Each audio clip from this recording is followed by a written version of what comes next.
হযরত আদম আলাইহিস সালাতু ওয়াস সালাম আল্লাহর দরবারে ফরিয়াদ করলেন, আল্লাহ সেই নবীকে একটু দেখতে চাই, সেই আখিরি নবীকে একটু দেখতে চাই, আল্লাহ আপনি কবুল করুন না। তখন ওহী নাজিল হলো। একটা রিওয়ায়াত আছে তোমার শাহাদা আঙ্গুলের মধ্যে নবীজি সাল্লাল্লাহু আলাইহি সাল্লাম রয়েছে, যেহেতু তোমার সন্তান হয়ে সে দুনিয়ায় তাশরীফ আনবে। আরেকটা রিওয়ায়াতে আছে তোমার সেই ডান হাতের বৃদ্ধাঙ্গুলের মধ্যে এবং বাম হাতের বৃদ্ধাঙ্গুল যদি তুমি দেখো, সেখানে আয়নার মতো সেখানে মুহাম্মদ সাল্লাল্লাহু আলাইহি ওয়াসাল্লাম আখিরি নবীকে তুমি দেখতে পাবে। ওহী নাজিল হওয়ার সাথে সাথে হযরত আদম আলাইহিস সালাতু ওয়াস সালাম দুইটা বৃদ্ধাঙ্গুল এভাবে ধরলেন, সেখানে হযরতে রাসূল করিম সাল্লাল্লাহু আলাইহি ওয়াসাল্লামকে দেখতে পেলেন। সাথে সাথে টুটে লাগালেন, চোখে মালিশ করলেন, আমার সন্তান আমার নসলের মাধ্যমে আমার মাধ্যমে দুনিয়ায় আসবে, আমি সেই নবীর প্রতি ঈমান গ্রহণ করেছি বলে তিনি মুখে লাগালেন, টুটে লাগালেন, চোখের উপরে রাখলেন।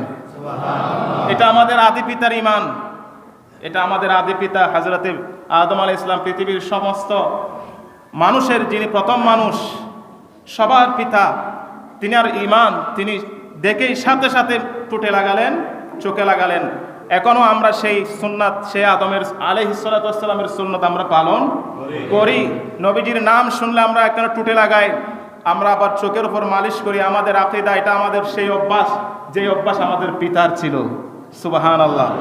এরপরে হযরতে ইব্রাহিম আলাইহিস সালাতু ওয়াস সালামের ঈমান হলো, আল্লাহ আপনি আখিরি নবীর প্রেমে পড়ে আপনি 18,000 মাখলুকাতকে বানালেন, আল্লাহ আমার ফরিয়াদ হলো সেই নবীকে আমার নসলের মাধ্যমে দুনিয়ায় পাঠিয়েন। রব্বানা হাব লানা মিন আজওয়াজিনা ওয়া যুররিয়াতিনা কুররাতা আয়ুনি ওয়াজআলনা লিল মুত্তাকিনা ইমামা রব্বি হাব লি মিনাস সালিহিন। এই দোয়াগুলো পড়লে স্বাভাবিক এগুলো ইব্রাহিম আলাইহিস সালামের দোয়া, নবীজির শানে। খানে কাবা নির্মাণ করার পরে তিনি এই দোয়া করেছেন। সেই দোয়ার বরকতে, ইব্রাহিম আলাইহিস সালাতু ওয়াস সালামের দোয়ার বরকতে ইসমাঈল আলাইহিস সালাতু ওয়াস সালামের বংশের মাধ্যমে আখিরি নবী মুহাম্মদুর রাসূলুল্লাহ সাল্লাল্লাহু আলাইহি ওয়াসাল্লাম দুনিয়ায় তিনি তাশরীফ এনেছেন। সুবহানাল্লাহ। এটা ইব্রাহিম আলাইহিস সালাতু ওয়াস সালামের ঈমান।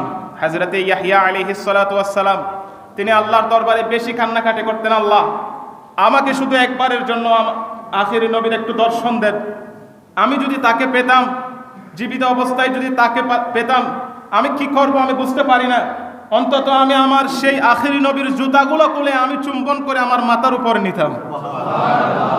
এটা ইয়াহইয়া আলাইহিস সালাতু ওয়াস সালামের ঈমান। এরপরে হযরতে মূসা আলাইহিস সালাতু ওয়াস সালাম, সাইয়্যিদি মূসা আলাইহিস সালাতু ওয়াস সালামের ব্যাপারে আমরা প্রত্যেকেই শুনেছি, তিনি আসমানে ছিল।